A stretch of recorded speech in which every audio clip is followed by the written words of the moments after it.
Comment utiliser les techniques de communication non violente? Bonjour les amis, aujourd'hui nous allons aborder la manière de désamorcer les conflits latents pour vous permettre de gagner du temps. Alors restez bien jusqu'au bout de cette vidéo. Alors, je vais vous offrir un cadeau qui va vous faire plaisir. Souvent, vous ne voulez pas avoir tort. Et puis la discussion s'envenime parce que vous campez sur vos positions. Alors, comment garder la face et avancer malgré ces désaccords?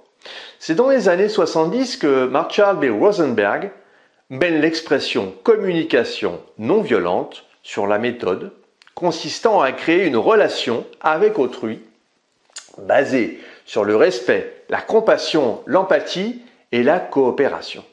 Le processus de communication non violente nous donne une trame sur la manière de nous exprimer et s'adapte à tous les contextes, se basant sur l'expression authentique de soi et l'écoute empathique de l'autre. Il se décompose en 4 étapes. La première, l'observation. J'indique ce que j'observe en toute objectivité, sans aucun jugement. En 2, le sentiment. J'exprime le sentiment que la situation suscite en moi, je parle avec le cœur. En 3, le besoin, j'identifie, j'exprime mon besoin. En 4, la demande, je formule une demande concrète et négociable et je laisse une place au débat.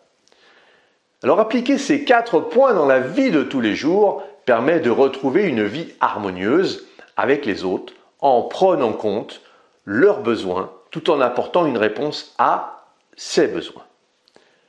La communication n'a de cesse d'être améliorée et de nouvelles techniques voient encore aujourd'hui le jour.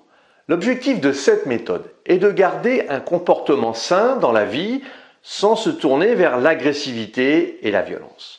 On peut tous apprendre à mieux communiquer afin d'améliorer notre relation et notre bonne entente avec les autres. Son auteur, le psychologue américain Marshall Rosenberg, s'est inspiré des travaux de Carl Rogers, promoteur de l'empathie, de l'écoute active et de la pensée de Gandhi. Un préalable de la communication non violente, c'est une attitude d'écoute et de respect mutuel par opposition au jeu relationnel que l'on pourrait intituler « Qui a raison ?».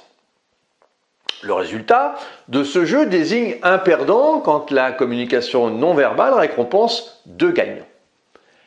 La CNV, je vais l'appeler CNV, ça sera plus simple, nous rappelle aussi que nous partageons tous les mêmes besoins. Se sentir écouté, entendu, se sentir en sécurité.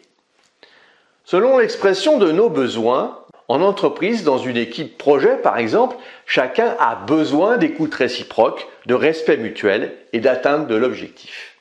Autant de besoins communs, fédérateurs et pacificateurs, à la seule condition d'être écoutés et pris en considération. La CNV enseigne dans les entreprises à écouter avec empathie, avec le cœur, et pas seulement avec la raison, et à être responsable de ses émotions, de ses besoins pour développer une meilleure compréhension mutuelle, puis ainsi mieux collaborer. Alors bien sûr, c'est pas chose aisée, et bien souvent, nous nous retrouvons en situation de juger, de se mettre à l'écart, mais attention, tout cela est naturel. En effet, un jugement, une émotion négative telle que la colère, la tristesse, est toujours la conséquence d'un besoin non satisfait. Et Marshall Rosenberg nous renvoie, lors de chaque émotion négative, à la lecture objective des faits et de nos besoins non satisfaits. Ainsi, il nous est possible d'exprimer plus aisément une déception ou une frustration, puis de formuler des demandes claires. Ça peut être « j'ai enfin réussi à exprimer lors de la dernière réunion que je souhaitais que mes propos soient écoutés jusqu'au bout. J'ai arrêté de subir la réunion sans rien dire. » Alors, prenons un exemple. Que ressentez-vous si votre patron vous dit « Pourquoi n'es-tu pas venu à la réunion ce matin? Tu aurais pu me prévenir. » Comment allez-vous réagir? Cette question provoquera peut-être des tensions dans votre relation. Maintenant, que ressentez-vous s'il formule de la manière suivante? Tu n'es pas présenté à notre réunion ce matin, j'ai été inquiet car j'ai pensé qu'il était peut-être arrivé quelque chose de grave. J'ai besoin que tu me tiennes informé si tu as un empêchement pour être rassuré. À l'avenir, pourrais-tu me prévenir lorsque tu ne peux pas venir à une réunion? Cela permettrait aussi de la replanifier pour que tout le monde y participe. Appliqué à l'entreprise. La CNV offre des réserves d'efficacité opérationnelle en développant l'agilité du mode collaboratif, plus d'innovation et de créativité dans les relations, des relations apaisées et constructives.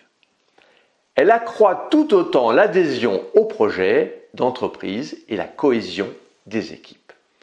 Il est donc tout naturel de voir la CNV mise en œuvre dans un nombre croissant d'organisations via des formations ou accompagnement en communication, affirmation personnelle, gestion des conflits, coopération.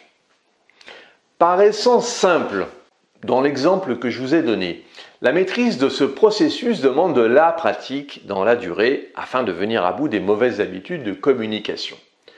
La plus commune étant l'utilisation du « tu » au lieu du « je », qui ferme souvent la porte aux discussions constructives et rejette la faute sur l'autre.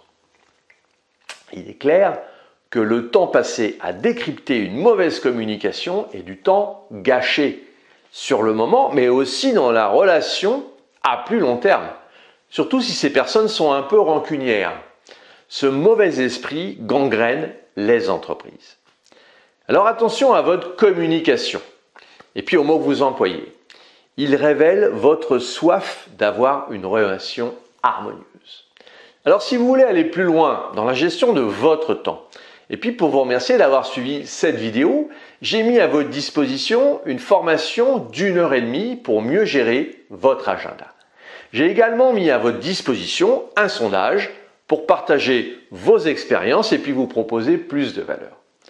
Alors cliquez sur les liens dans la description, abonnez-vous à la chaîne, partagez, commentez, puis mettez-moi un pouce bleu. Voilà, et puis je vous demande de me retrouver également sur le site internet www.lessecretsdechronos.com. À très vite les amis.